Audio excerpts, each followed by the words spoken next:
Wer bist du? Uns Wissen in unserer Erfüllung als Christen ist ganz abhängig von unserer Erkenntnis, wer wir sind in Christus. Von wo kriegst du deine Identität? Deine Identität in Christus zu verstehen, ist sehr nötig, um sich in das Christenleben zu haben.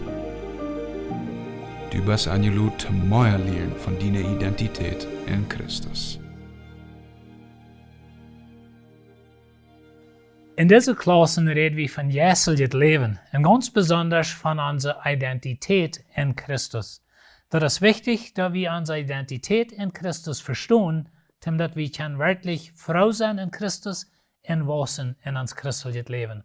In der Schöpfung, da hat der Mensch einen Zweig.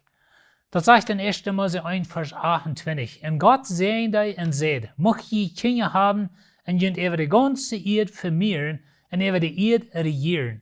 Je soll Macht haben über die Fische Meer, über die Vögel in der Luft und über alles, was da auf der Erde lebt. In das Vers sagt uns dort, dass der Mensch, der hat einen Zweig, als Gott den merken lässt. Der Mensch, der wir hier zum Regieren sozusagen. Der Mensch, der hat Macht über die Tiere. Und Gott stellt den Mensch an im Garten, zum seinen Garten besorgen, seine Tiere besorgen und so eine Dinge dort. Aber der Mensch, der hat einen Zweig. Und weißt du, ein von den Dingen, was uns fehlt als Menschen, ist ein Zweig. Und einmal, wir sehen uns als nutzlos in dieser Welt. Wohin sehe ich überhaupt hier? Sehe ich bloß hier zum eine Stadt annehmen oder zum Lauf holen? Oder wohin sehe ich hier? Und wenn wir unsere Identität in Christus verstehen, dann können wir verstehen, dass wir sind hier für einen Zweig. Und weißt du, das Zweig, den verlieren wir im Sinnenfall. Der Mensch, der muss in den Garten rühren. Der Mensch, der muss sein eigenes Brot sein zu verdienen irgendwie. Und das ist, was uns das mitgibt, sozusagen, durch bin, sind wir geboren. Aber nu in Christus, nu ist uns der Zweig, was wir in der Schöpfung hatten, das ist uns wahre Treue gibt. Aber das meine ich nicht, dass wir sind, wir waren am Garten Eden und wir schaffen da waren. Aber der durch Hahn ist wahre ob. Aber weißt du, wir haben einen Zweig hier. Wir sind hier zum Gott seine Rechtbühren. Wir sind hier zum wirklichen Unterschied merken in dieser Welt und Menschen in Gott seine Recht anbringen. So wir haben einen Zweig in dieser Welt. Das ist eine Ursache, wohin wir hier sind. Noch ein Ding, was das meint, ist, dass der Satan kann nicht mehr über die herrschen. Der Satan kann die nicht mehr sagen, mit die essen nicht, du hast keinen Wert, du hast keinen Zweig in dieser Welt, du wird besser sein, wenn du dein Leben nimmst, oder wird besser sein, wenn du ihr Herz nicht wirst. Und weißt du, viele Menschen, die nehmen dort an von den Feind, oder viele Menschen gehen in die Richtung. Aber wenn wir in Christus sind und wir haben einen Zweig in Christus, dann können wir den Feind stehen und wir können den Feind sagen, no, ich habe einen Zweig hier. Ich sehe hier für eine Ursache. Noch ein Ding, was der Mensch in der Schöpfung hat, wie Sicherheit. Der Mensch, der hat Sicherheit und der wird versorgt. Das sagt in 1. Mose 1, Vers 29. Und Gott sagt, check einmal, je dürfen von allen Planten auf der Erde, die Sod haben, und von allen Bäumen, die Sod in ihrer Frucht haben, eten. Der Mensch, der wird gemerkt, der wird am Garten Eden angesagt, und Gott sagt, hier ist alles Eten, was ihnen fehlt. Der Mensch, der wird versorgt. Das sagt in 1. Mose 2, Vers 16, und Gott, der Herr, bestellt an den Menschen sagt, du darfst von irgendeinem Baum im Garten eten. So der Mensch, der wird versorgt. Ein von den Dingen, was uns schwer ist in das Leben, das ist uns Leben mehr. Oder uns selbst versorgen. Wir sorgen uns für von wo wird es passieren, wo ich genug Geld habe für die Familie. Oder wo ich wiederkomme. Und vielmal, wir schaffen meist Tage nach, wenn wir mal wo hinkommen. Und so uns ganzer Zweig, uns ganzer Wert als eine Person, unsere Identität, die ist abgewickelt mit unserer Arbeit. Und wenn wir aber einmal wiederkommen, dann die kann sich was taub schaffen, dann bleiben wir auch mit denen Asset wird. Aber weißt du, diese Sicherheit, die haben wir nun in Christus wahre Treue gekriegt. Alles, was dem Mensch fehlt, das hat er in der Schöpfung. Sinn verdarf dort. Sinn nimmt das weg. Mensch muss da rühren. Mensch muss mit Schweiß in sein Angesicht sein Brot verdienen. Aber nun in Christus, nun ist diese Sicherheit und diese Versorgung, die sie wahre Treue gibt. In Philippa 4, Vers 19, da sagt Paulus es dit, in mein Gott, was jünt mit alles versorgen, was die brauchen, ganz durch als er reich ist und scheinet in Christus Jesus. Na Gott wird uns mit alles versorgen in Christus. Nou, dit meint nicht unbedingt, dass wir wollen reich sein oder dass wir wollen immer alles haben, was uns jankert in dieser Welt. Aber das meint, dass wir sind angenommen, wir sind Gott sein Kind, er ist uns Vater, er hat Vertrauen um uns, er wird uns versorgen und wir können uns ab ihm verlassen. Wir brauchen nicht Sorgen, weil ein von den Dingen, was uns Freiheit wegnimmt in das Leben, das ist Sorgen. Wenn wir uns sorgen über wo will ich wiederkommen, wo will ich mein Leben merken. Und wenn wir eine Identität haben in Christus, dann können wir ganz gelassen sein. Weil deine Identität ist nicht durch Banden, wo viel du die Top geschafft hast. Deine Identität ist, dass du bist angenommen in Christus. Na, in der Schöpfung, der Mensch, der hat Angehörigkeit. Der Mensch, der gehört wohin. In 1. Mose 2, Vers 18, da lesen wir, was es steht. Und Gott, der Herr, sagt, dass es nicht gut, dass der Mensch allein ist. Ich will wir merken, zum am halten, der am passen wird. Na, weet je, dat drijven we verder aan de eigen aan, en ik leid dat past ook aan, wenn Gott mir eine Früh für Adam. Aber das meint auch, dass der Mensch, der hat Angehörigkeit. Das meint, dass der Mensch hier wohin. Am fehlt jemand, was am wird anpassen. Und das geht viel tiefer als bloß eine Früh. Wir wollen wohin gehören, manche Menschen. Und so in der Schöpfung, der Mensch, der gehört erstens nur Gott.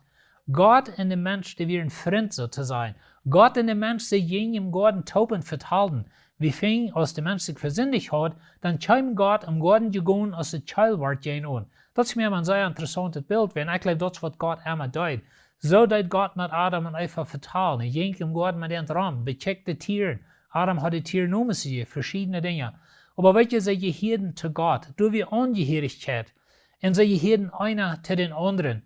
Gott hat wem gemerkt für Adam, er hat wem gemerkt für Eva. Sie posten taub, sie wären beide Menschen. Und welche Adam, er hat nun Partner gesagt, manche Tiere. Aber da wird keiner, was am Post. Aber dann mir Gott eine Früh und der Post am. Dort wie auch ein Mensch. Dort wo in Adam sagt, dass das Knerken von mein Knerken und das Fleisch von mein Fleisch. Wenn dort wie eine Person oder wie ein Mensch, der Post dann am Nahen. Wir brauchen diese Gemeinschaft. Wir brauchen Angehörigkeit. Und welche in Christus, du hast diese Angehörigkeit war gekriegt.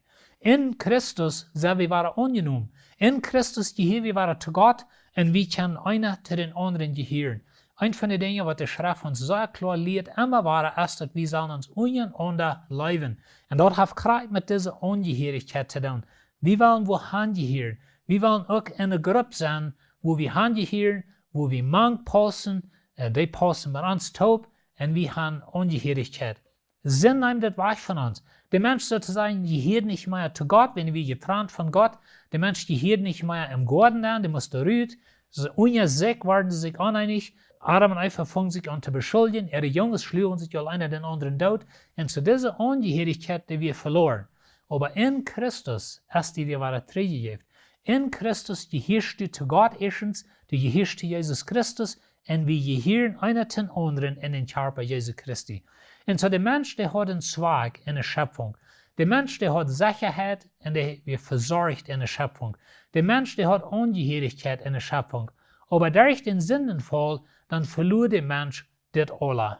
Und so wenn der Mensch in Sinnfall und wenn der Feind den Mensch kann verleiden, dann fällt der Mensch sich raufgesagt. Na weet je, Adam und Eva, sie werden sozusagen raufgesagt. Sie werden raufgesagt von der Höhe steht, was sie hatten. Und so durchweg hat ein Mensch dort Verlangen, wenn er will wohin gehören. Wenn wir sind raufgesagt, wir werden zu sie geschoben. Sinn trennt uns von Gott. Aber nur in Jesus ist es war Taubgebrauch. Na, viele Menschen sehen diese Angehörigkeit manch andere Menschen. Sie wollen wohin gehören. Und wir wollen gewisse Dinge tun, vielleicht ein gewisse Weise antragen, oder ein gewisse Weise schauen, oder was immer, aber wir wollen auch wohin gehören. Und diese Taugehörigkeit, dass du wohin gehörst, das die in Christus war trägegeben. Na, in den Sündenfall, da hat der Mensch schon. Der hat Schuld und der hat schon.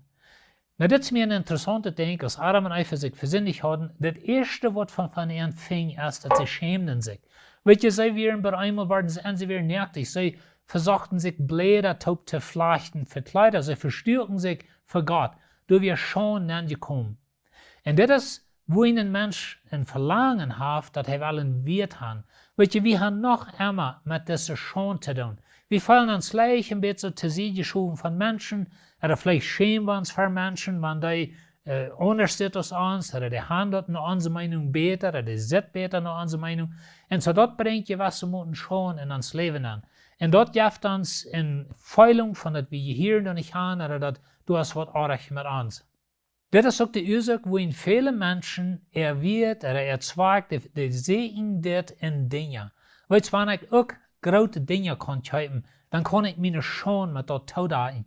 Wenn ik heb schoon in mir, ik voel me te zien gezet, ik voel me nu niks, maar wanneer ik kan voor mensen zo zijn, dat met mij is het wat ik zie groot, dan kan ik deze schoon te zijn onderdagen. Ik heb al gezegd, dat wanneer we, zum Beispiel, wir haben eine Gesellschaft, en dus eine Person maakt wat zich zeer groot deed, dat zeer beroefd deed, en de reed een beetje luid als alle anderen, en heeft zeer stroomzinnig ongetrokken, en die jeet een beetje stijl, genekkig raam. Dat is zeer veelmaal een mens wat niks van zichzelf houdt. Maar dit uiterlijke schien, dat zal den schien geven, dat is wat met hem, dat hij is een wichtige persoon. Maar dat is wat schon in ons leven deed. We worden alle hand down, dat we dan vielleicht bij mensen ongenomen zijn, en dat het van buiten zo zit, dat het is wat met ons. Maar weet je, in Christus, du hast es schon wahrgenommen. In Christus, du hast Jesus dat alle aan Kreuz genagelt. En so du brauchst die nicht versuchen, Beruf zu tun mit Menschen, oder versuchen, wer zu sein mit Menschen, wenn du bist in Christus. Dien wird, der ist in Christus. Noch ein Ding, was sinnvoll in ons leven heeft aangebracht, is dat we ons zwak voelen. We voelen ons zwak en roetloos. En dit is waar we in mensen een verlangen hebben naar kracht en naar zelfbeheersing. Mij is het immer interessant, wanneer een vormer zich niet trekt heeft. En vertelt die Nuber, dat heeft zich niet trekt gekauft. Weet je wat de eerste vraag is, wat de Nuber vraagt? Hoeveel pietskracht heeft hij? En wanneer we een truck hebben, dan willen we de motor gescheid, stoort merken, die soll abgespifft sein sozusagen. Wie wollen so spinnen können, oder viel Gum am Heavy anbauen, dann ist es auch was mit uns. Das ist einfach ein Verlangen, was Menschen haben. Oder wie manche Menschen, wir wollen einmal gleich große Muskeln haben, wir wollen Dinge tun, damit uns Körper soll das stark luten. Das ist ein Weg von dieser Schwachheit, was Sinn in uns Leben hat angebracht, das zu wegnehmen. Weil je deib in uns weit wie dort, da wir kennen nicht. Deib in ons weet wie dat we kan niet gegen Gott stehen. Aber wir würden gleich in de Welt anzubilden, dat we kennen dat. En dat we zijn stark. En ik kan dat. En je grootmeel jij kan zijn, je dollar zit het zo, dat bij mij is het wat. En zo dit zijn wij, waar we dit schwache en dit roetloze verzeker onder te groeven. Mensen verzekeren deze Schwachheit, die willen in zichzelf stark zijn. En die dingen wat ze hebben, den starkste trekker hebben, den starkste truck. Ik denk dat als we in Ontario wonen en ik voer truck, veel reden we manche truckvoerders van wat van de motors ze hadden en hoeveel pietskracht ze hadden, met hoeveel punten ze weer even opgevoerd en hadden we 2 jaar broekleierschap en al zo'n dingen staat. Dat we allemaal een reden van hoeveel kracht hebben we. Weet je, dat komt van deze zwakheid her. En dan wanneer ik zo'n truck heb, wat de grootste motor heeft en ik kan allemaal voorbij voeren, dan is het met mij wat. Nu heb ik ook eenmaal een identiteit gekregen. Maar weet je, dat is een falsche identiteit. Wenn de motor chiel 2, de motor heeft verbruikt, wat immer het is, dan is het wat niks met mij. So onze identiteit is ons in Christus terechtgegeven. Deze zwakheid en deze roetloosheid, dat heeft Jezus sozusagen aan Kreuz genagelt. En so, in Christus hast du deze dingen alle terechtgekregen. In de scheppung hadden we alles wat ons fehlt. Dan kwam zin en verdorf erin alles. Maar dan kwam Jezus en dreed dat waren 3. Nou, we leven nog in deze wereld, dat is gevallen, we zijn gevallen, maar we hebben al een heimat, waar dat alle waren 100% wat zijn. Dat wat waren zo zijn als een Garten Eden. En dat wordt geen feit meer zijn. En we worden een volle identiteit hebben, maar dat kost je van deel in Christus hebben. So leer die om te denken dat in Christus hast du alles, wat de zinvol verdorven heeft, dat is die in Christus teruggegeven. En du bist een wertvolle persoon, wenn du bist in Christus. Wer bist du? Uns Wissen in unserer Erfüllung als Christen ist ganz abhängig von unserer Erkenntnis, wer wir sind in Christus. Von wo kriegst du deine Identität? Deine Identität in Christus zu verstehen, es sei nötig, um sich in das Christenleben zu haben. Du bist eingeladen, zum mehr lernen von deiner Identität in Christus.